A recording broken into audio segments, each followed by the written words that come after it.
Salam sepak bola timnas. Kabar singkat kami hari ini mengupas Timnas Indonesia cukup bermain 2 kali dengan hasil imbang. di 2 laga sisa sudah bisa dipastikan lolos melaju ke babak ketiga kualifikasi Piala Dunia 2026 zona Asia. Berikut ulasan singkatnya.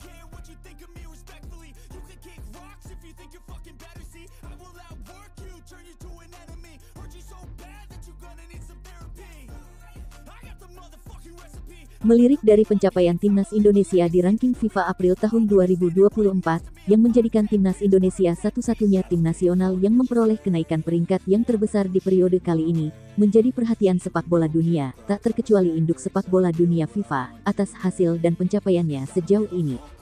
Bahkan tidak sedikit media olahraga asing, menyebut potensi peringkat FIFA Timnas Indonesia bakal terus melejit hingga di periode Juni mendatang. Timnas Indonesia sendiri masih menyisakan 2 pertandingan sisa di babak round 2 kualifikasi Piala Dunia zona Asia, yakni menjamu Irak dan Filipina, di mana di 2 laga tersebut, Indonesia bertindak selaku tuan rumah, yang dihelat di Stadion Gelora Bung Karno, Jakarta. Tentunya kondisi tersebut sangat menguntungkan Timnas Indonesia meraih hasil maksimal, untuk memastikan melaju ke babak ketiga kualifikasi Piala Dunia 2026, zona Asia.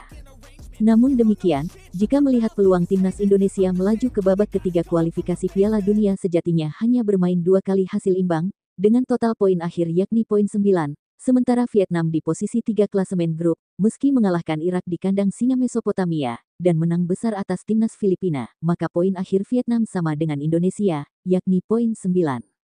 Dengan begitu, peluang Indonesia tetap terjaga dengan keuntungan head-to-head atas Vietnam di 2 laga sebelumnya, dan dipastikan skuad Garuda Timnas Indonesia mengantongi 1 tiket ke fase berikutnya, dan lolos ke babak final Piala Asia 2027, sesuai regulasi yang telah ditetapkan Federasi Asia AFC, dengan tim lolos di babak ketiga kualifikasi Piala Dunia, berhak menjadi kontestan Piala Asia 2027 di Arab Saudi. Berkaca pada pencapaian Timnas Indonesia akhir-akhir ini, yang berubah secara drastis, tidak lepas dari dukungan pemerintah Indonesia, bersama Federasi Sepak Bola Nasional mendatangkan pemain-pemain berkualitas di benua Eropa, untuk meningkatkan performa Indonesia di seluruh ajang sepak bola dunia. Setelah sukses mendatangkan debutan baru seperti JIZES, Nathan Chuaon, Ragnar Oratmangun, hingga Tom Haye, tampaknya Federasi Indonesia PSSI dan pelatih Sintayong bakal kembali datangkan pemain grade A lainnya, termasuk Maarten Paes, FC Dallas Amerika Serikat, Kelvin Verdonk, NEC Nijmegen Belanda, Ole Romeni, FC Utrecht Belanda, dan Jairo Reydewal, Crystal Palace Inggris.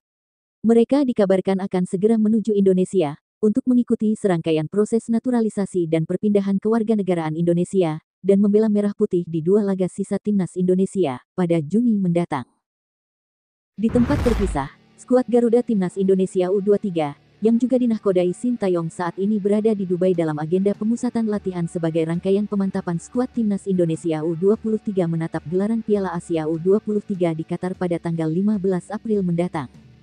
Sebelum berlabuh di fase grup bersama tuan rumah Qatar, Australia, serta Yordania, Timnas Indonesia U23 diagendakan melakoni 2 laga uji coba, yakni melawan Arab Saudi U23, dan Timnas Uni Emirat Arab U23 di Dubai. Terbaru, di laga uji coba perdana Timnas Indonesia, Ivar Jenner dan kawan-kawan gagal menyelamatkan Timnas Indonesia dari kekalahan yang berkesudahan dengan skor 1-3, gol semata wayang Timnas Indonesia tercipta di menit 22, yang diciptakan oleh Komang Teguh. Dalam laga uji coba perdana tersebut, seperti biasanya pelatih Sintayong masih menggunakan skema eksperimen, untuk mengukur kedalaman skuad, dan pola permainan yang akan digunakan pada pertandingan sesungguhnya di fase penyisihan grup Piala Asia U23 Qatar. Timnas Indonesia U23 akan kembali melakoni partai uji coba lanjutan, pada tanggal 8 April tahun 2024, bersua Timnas Uni Emirat Arab. Diharapkan di uji coba terakhir tersebut, pelatih Timnas Indonesia Sintayong, menemukan komposisi pemain, taktik yang terbaik bagi skuad Garuda U23.